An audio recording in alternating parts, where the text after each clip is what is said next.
particular thing. Actually, sorry, before that, we have a question. Is it possible to turn off the light up front so we can see the image better?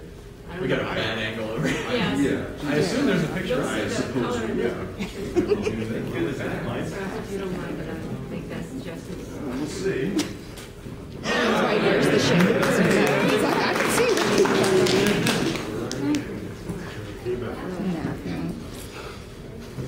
Okay, can you see that a little bit better? All right, now this is a painting that you were doing of Spider-Man and the Black Cat.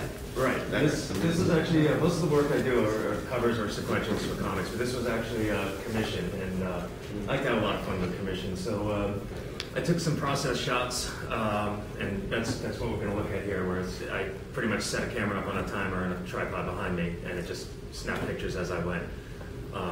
And I actually put this up on my blog, but this is the first step. Usually what I do is, after having it all penciled out, is I lay down the backgrounds, and then I can clean it up with the foregrounds.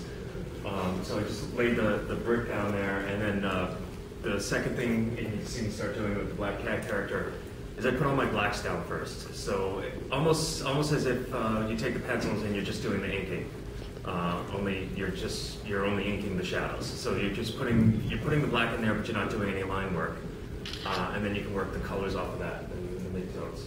Oh, yeah, okay, we're on sequence here. Actually, yeah, good point. I'm using gouache. I use this is all gouache. Yeah. All right, so usually the other way around. You start with very light color, then the darker one. But you do. hey, you guys might want to use the mic. Yeah. So what you're doing is you're actually piling on, instead of. It's almost like oil painting. Yeah, except it dries a lot quicker. So that's your preferred medium? You said Wash. the wash? Okay. Yeah, because I'm usually I like, if I can, I like to do oil painting, but it takes way too long. You can't really do it in this industry very efficiently. I mean, so wash is the second best choice. I use watercolor ink from time to time too, depending on what effect I want. Okay, let's see. Yeah, and that's you see what I'm doing there. Just taking the background, and then I go straight to the blacks. Now, ideally, what you want to do when you're painting with gouache is you want to put your blacks down first, get that all, establish your shadows and where you're going to go with it, and then come in and do the colors. But I get impatient. You can see I already started on her leg there. So I almost never do all the blacks first. I really just want to get into it. Now, how long does it take you when you're doing a piece like this? It depends on the piece. And it depends on how long. Penciling is almost the part that takes the longest in getting it perfect, because it really shows up if you get your dimensions wrong. If you're doing something somewhat photorealistic in painting, it really shows up if you get the dimensions wrong, where it doesn't so much in a more cartooning style. But I would say probably average 10 to 20 hours for a cover. All right. Now, what about each individual step? Like from the first picture that we saw to this, I mean, how long did it take you to get from that point to this one? That goes pretty quickly, actually, because you get it all penciled. So this is just like inking, and so I'm just going over and dropping in the blacks. It's probably the most tedious part, but it goes really quickly. It's probably looking at like 20 minutes, to just fill in Black Cat there. Well, everybody hear me all right? Or? Well, we might want to use the mics. I know we're sort of, talking conversationally, so. Okay. So use mics? Oh, please. Okay.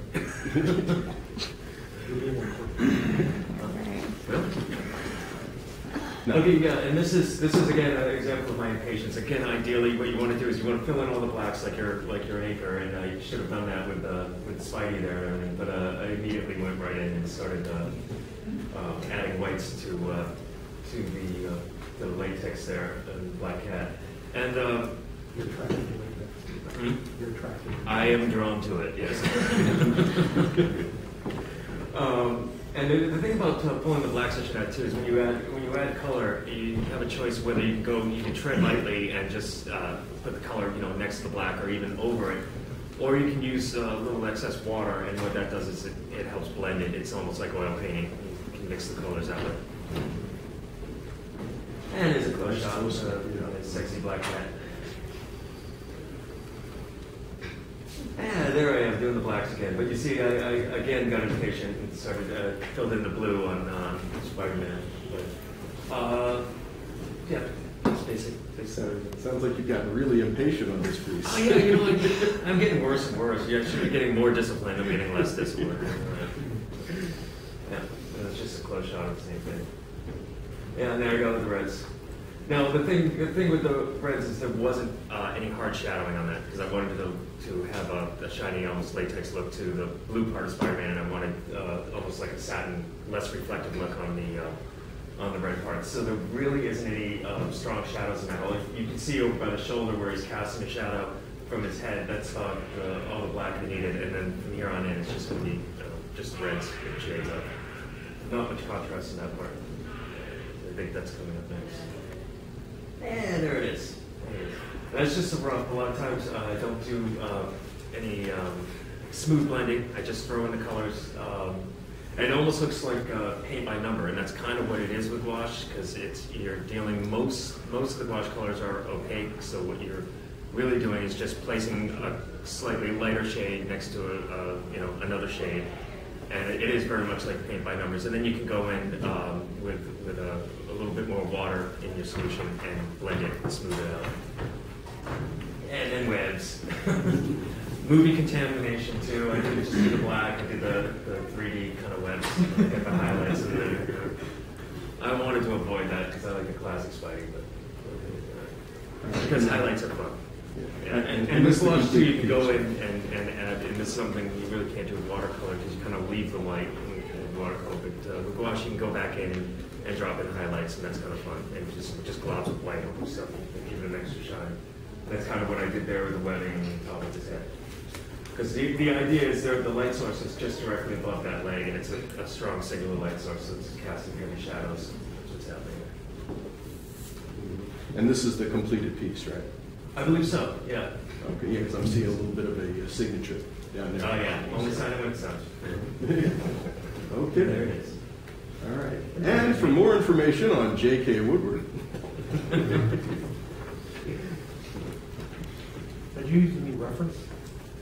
Oftentimes. I didn't with that one except for the face. I got the face was a friend of mine that modeled for it. But yeah, with the spandex and latex, it's kind of once you learn your anatomy, you know the anatomy, and it's pretty easy. Yeah, it sounded like I was going somewhere else with that, didn't it? But no, I didn't need body models for that. But when you do photorealism, you have to paint Even the real life. even when you're painting latex, you didn't feel the need. I felt the need to be wearing latex at the time. I don't know. It wasn't necessary, but I do enjoy it. Hey, can everybody in the back hear them when they're talking? Yeah. Okay. Damn. Okay, moving right along. Let me see. Isn't this